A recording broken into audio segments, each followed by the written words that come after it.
y que al contrario, hay muchas expresiones que están tratando desde su propia singularidad de dar una pelea, ¿no? Con estrategias diversas y manifestaciones también muy diferentes entre sí, pero me parece que también es muy importante eso, porque es ir recuperando, digamos, de esta historia, de estas historias y de esta genealogía, pues como las distintas experiencias, recursos que a nosotras mismas hoy nos sirven también, ¿no? Para seguir nutriendo nuestras propias estrategias y horizontes de lucha.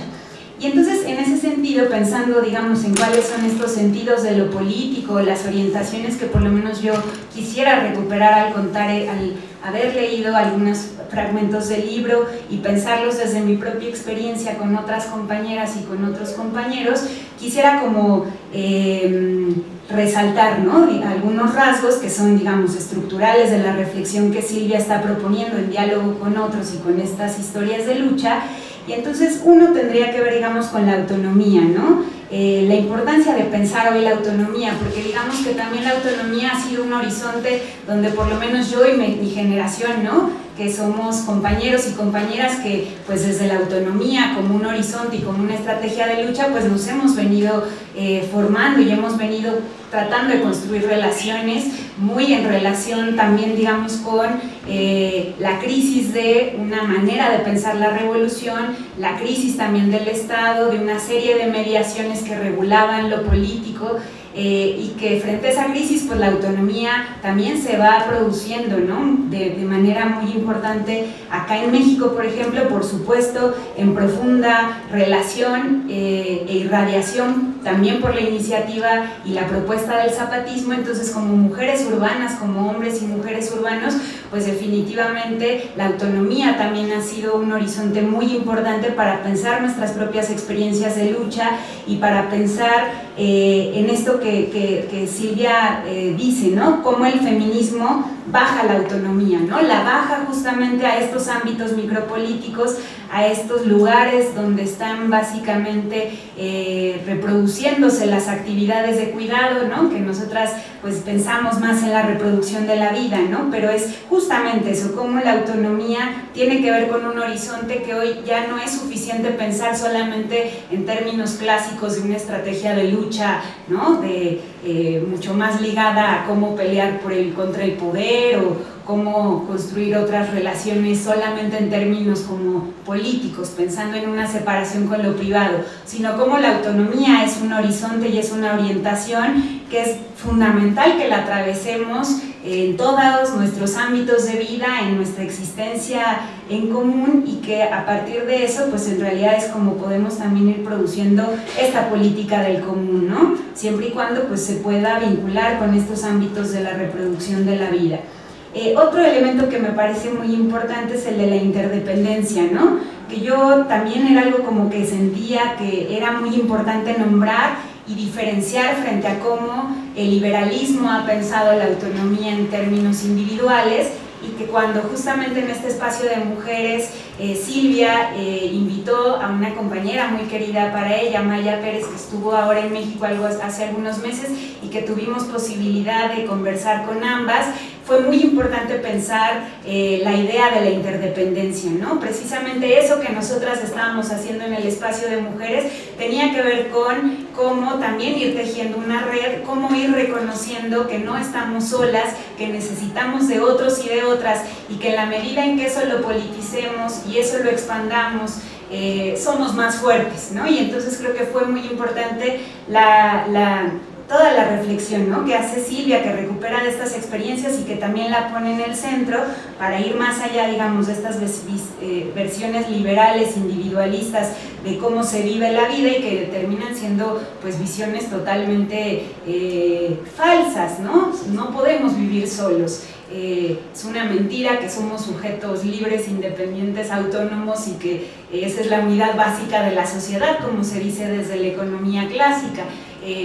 Como también se comentaba, pues en realidad siempre estamos siendo parte de otros espacios, y la interdependencia creo que es un elemento muy importante para pensarnos con otros.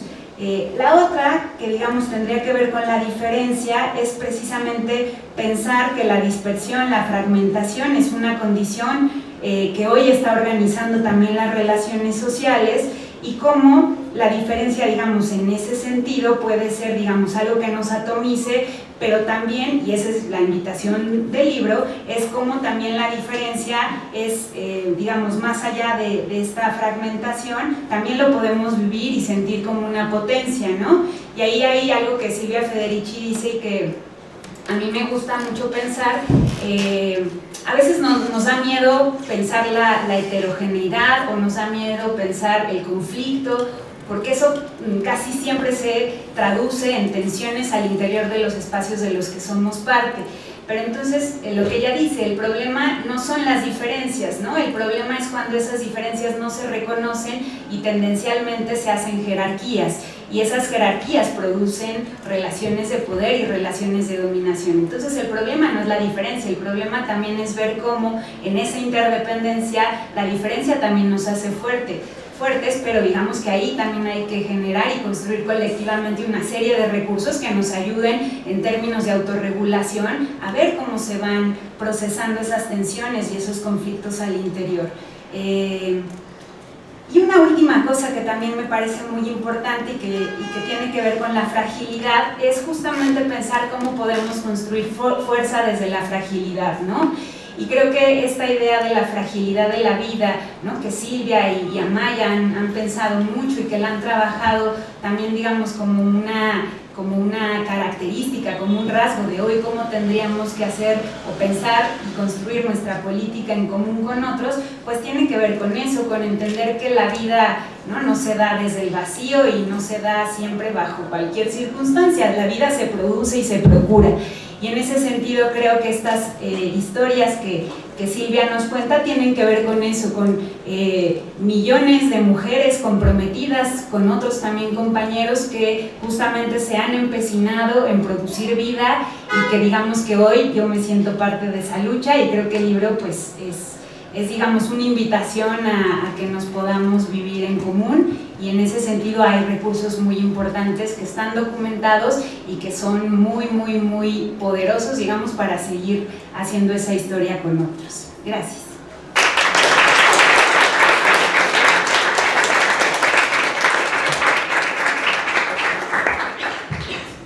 No, pues gracias, Mina, espléndida también tu participación. Y bueno, pues ahora va a intervenir la autora, y bueno, yo agradezco habernos cruzado en la Facultad de Filosofía y Letras, haberte conocido, y la lectura de tu libro pues le da contenido a esta frase de Derrida, ¿no?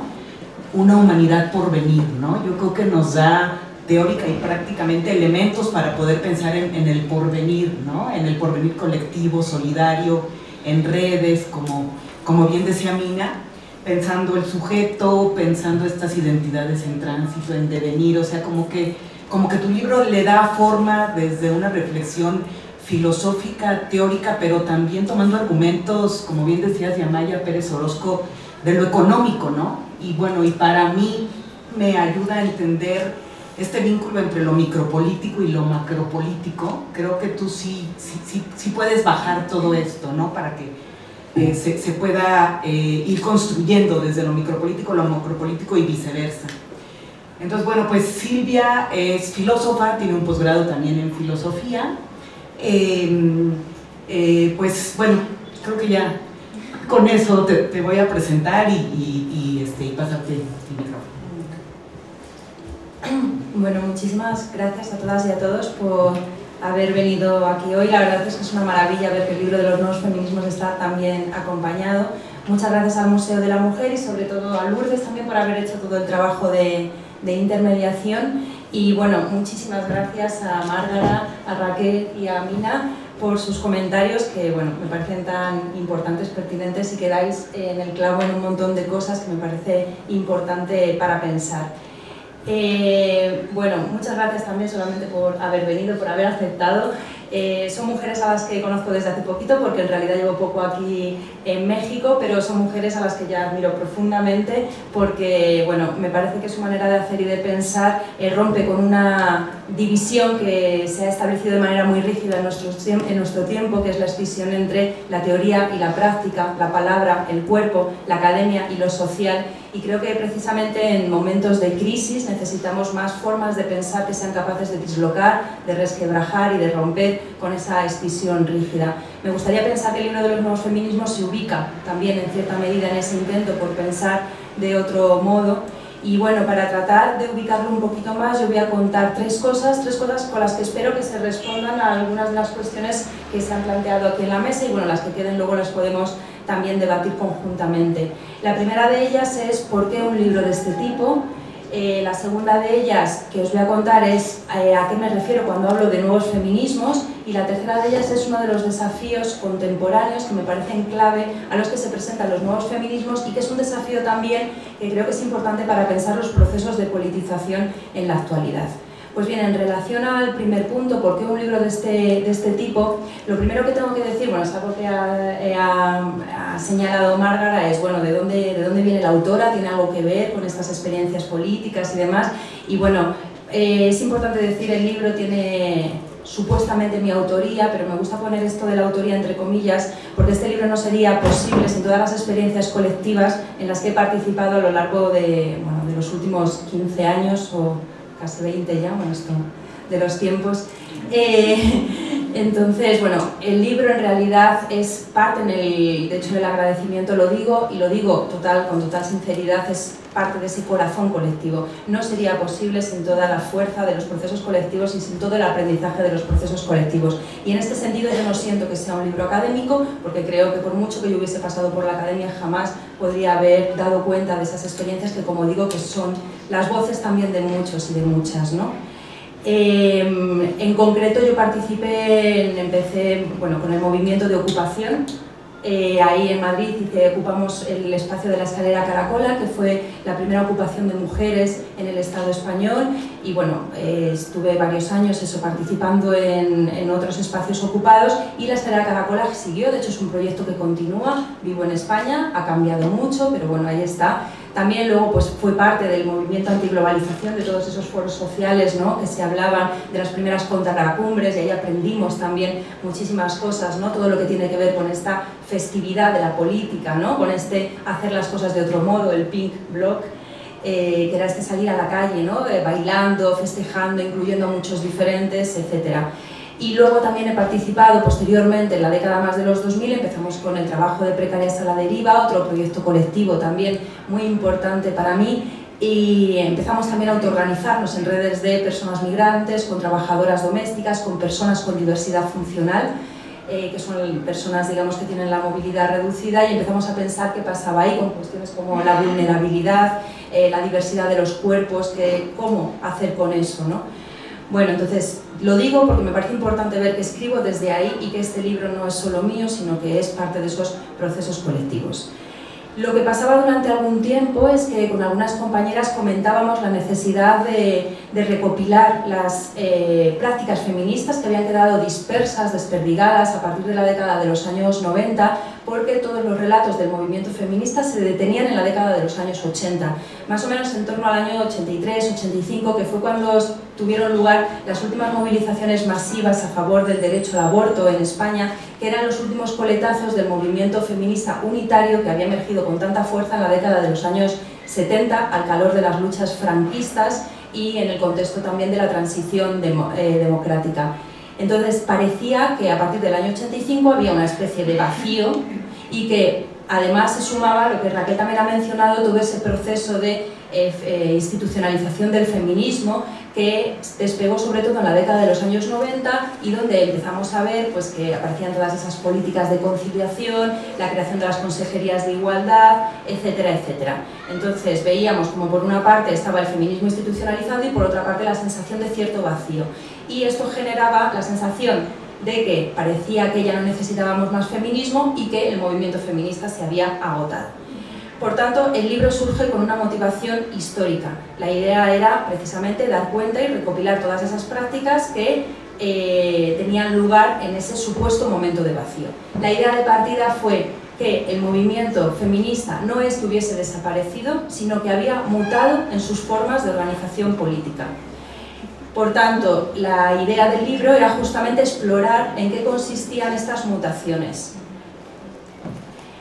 Pero lo que ocurrió es que cuando empecé a recopilar todas estas prácticas feministas, enseguida también intuí que debía ir más allá.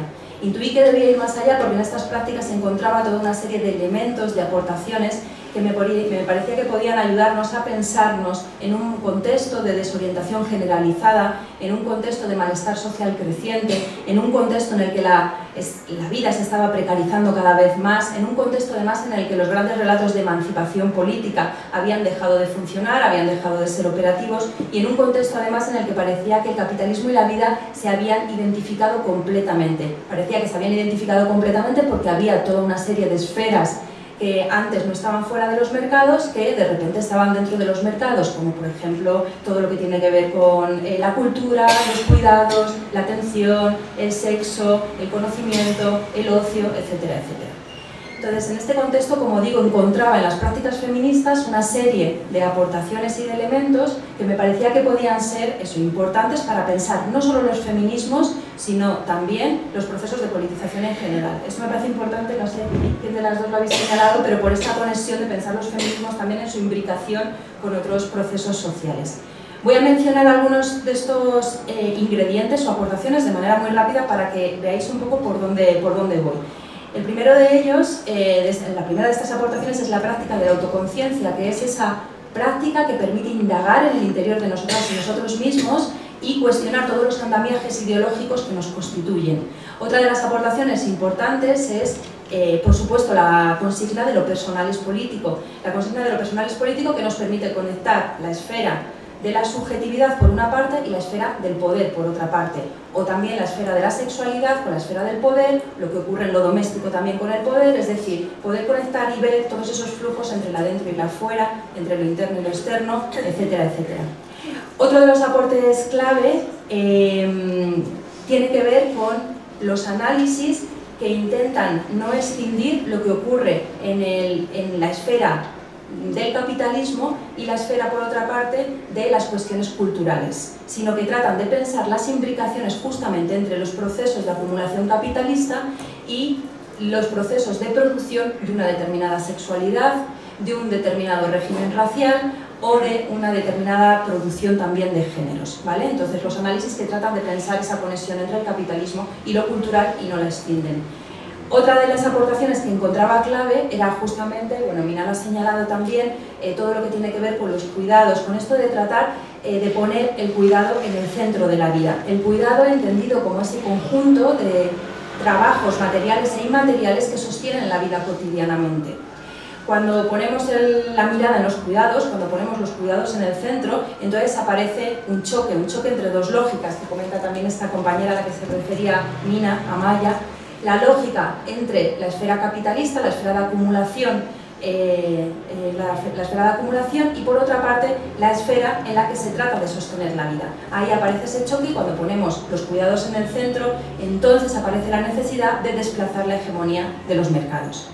Otra de las aportaciones que también ha señalado Mina es justamente, a través de los feminismos vemos muy claro esta apuesta por una práctica micropolítica que nos permite ver todo aquello que sucede también en los márgenes de la gran política. Y esto tiene que ver con ser capaces de visualizar los movimientos minoritarios, pero también con ser capaces de ver todo aquello que ocurre a ras del suelo, aquello que tiene que ver con el nivel de la experiencia, con lo que ocurre a nivel cotidiano, con lo que tiene que ver con el cuerpo también, y no pensarlo solamente como cuestiones, digamos, que se añaden a la política, sino con cuestiones que son centrales y fundamentales para pensar la política contemporánea. Y otra, ya para acabar con esto de las aportaciones, otra de las aportaciones que me parecía clave era todo lo que tiene que ver, todo lo que el feminismo nos dice en torno al trabajo con y desde las diferencias. Y aquí, por ejemplo, bueno, una de las cosas que Márgara lo ha mencionado es el trabajo de mujeres de negro. El trabajo de mujeres de negro fue fundamental porque fueron de los primeros grupos que empezaron a trabajar en red, cuando ni siquiera el movimiento antiglobalización existía. Entonces, fueron pioneras en este sentido, empezaron a crearse, de hecho, grupos en diferentes países que trabajaban de manera autónoma a la vez que mantenían ese trabajo, esa alianza en común. Y esta forma de organización creo que también va a ser clave para nuestros tiempos, ¿no? Entonces, todo lo que tiene que ver con el trabajar y el pensar desde las diferencias.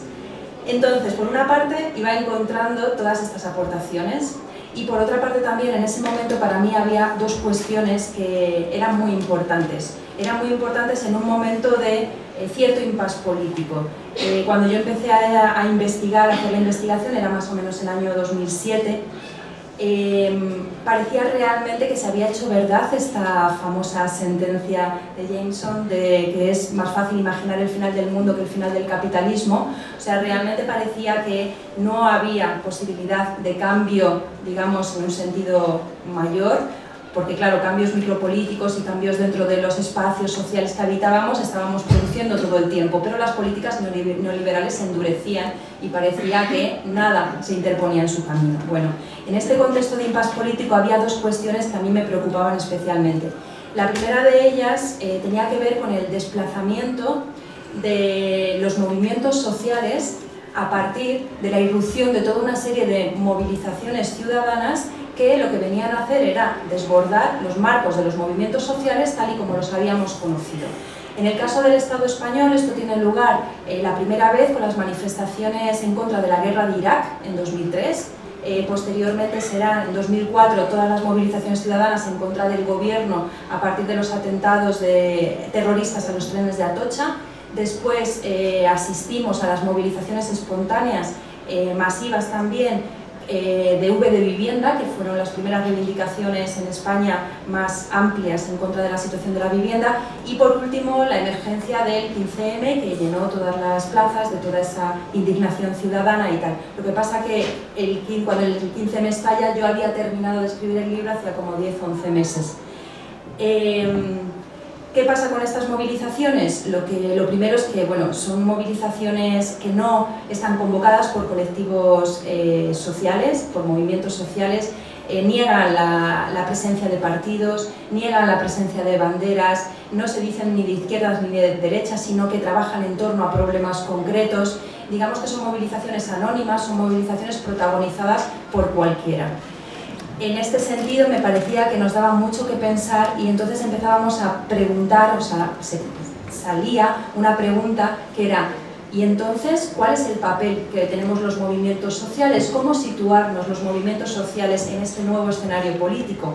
Es más, ¿es necesario o debemos o tiene sentido seguir hablando de movimientos sociales como lo hemos venido haciendo? ¿O tenemos que redefinirlos y pensar qué significa este nuevo escenario político? Bueno, esa pregunta, como digo, era una de las que me rondaba la cabeza en ese momento de cierto impasse político, y la otra cuestión que me preocupaba era la de la pérdida de la capacidad cuestionadora o rupturista de las diferencias por sí mismas. ¿Qué significa esto?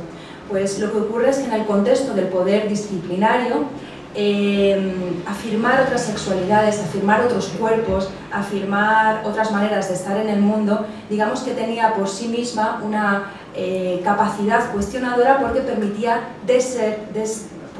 justamente cuestionar ordenamientos previos, desestructurar, digamos, esas estructuras que nos venían impuestas y que tenían que ver con las instituciones del Estado, con el ejército, con la familia, con la iglesia, bueno, todas esas imposiciones, ¿no? Que, por ejemplo, pues, sexualidades diversas permitían desbarajustar. Pero cuando ya pasamos del poder disciplinario al poder de los mercados, esta situación cambia. ¿Por qué cambia? Porque al poder de los mercados les da igual el contenido de las diferencias con tal de que puedan extraer beneficio de ellas. Esto lo vimos, sobre todo, lo estábamos viviendo en ese momento, bueno, a partir de la segunda mitad de la década de los años 90, con la mercantilización de todo lo que tiene que ver con lo gay, con las identidades, digamos, diferentes. Y en este sentido, la pregunta que surgía aquí es: cuando las diferencias se traducen en indiferencia, ¿cómo podemos recuperar la capacidad